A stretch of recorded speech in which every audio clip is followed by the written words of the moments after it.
హిందువులు భగవద్గీత చదువుతారు, ముస్లింలు ఖురాన్ చదువుతారు, ఇట్లనే క్రిస్టియన్లు బైబిల్ చదువుతారు. ఇట్లా ఎవరి మతాలకు సంబంధించిన గ్రంథాలను ఆలు చదువుకునుడు కామనే. అట్లనే ఎవరి మతాలకు సంబంధించిన పాటలను ఆలు పాడుకునుడు కూడా కామనే. కానీ భద్రాచలం రామయ్య తండ్రి సన్నిధిలో జరుగుతున్న భక్త రామదాసు జయంతి ఉత్సవాల గింత బ్రహ్మాండంగా ఎవరు వాడిరో తెలిస్తే మీరు పక్కా పరేషాన్ అవుతారు. కావాలంటే చూడుండ్రు. తేనె అంతటి తీయగా ఎంత మధురంగా వాడుతున్నారో గదా ఇద్దరికిద్దరు.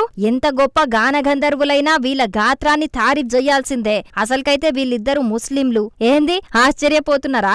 అవునులా నిజమే. భద్రాద్రి కొత్తగూడెం జిల్లా భద్రాచలం శ్రీ సీతారామచంద్ర స్వామి దేవస్థానంలో జరుగుతున్న భక్త రామదాసు జయంతి ఉత్సవాలయాల్లా వీళ్ళు ఇట్లా పాటలు వాడిన్రు. భద్రాచలంలో రామాలయాన్ని గట్టిన కంచర్ల గోపన్న పుట్టినరోజు నాడు ప్రతి సంవత్సరం రాష్ట్రంలో ఉన్న వాగ్గేయకారులందరినీ పిలిచి రామదాసు కీర్తనలు ఆలపించుకుంటా భక్త రామదాసు జయంతి ఉత్సవాలను ఘనంగా చేసుడు ఏండ్ల సందత్తున్న ఆనవాయితీ అట. కాకుంటే ఈసారి మాత్రం వరంగల్ ఉండే తండ్రి మహమ్మద్ నాయకు కొడుకు మహమ్మద్ షహబాజ్ ఇద్దరు కలిసి కీర్తనలు ఆలపించే వరకు అక్కడున్న భక్తులంతా మస్తు ఖుషి అయినరట.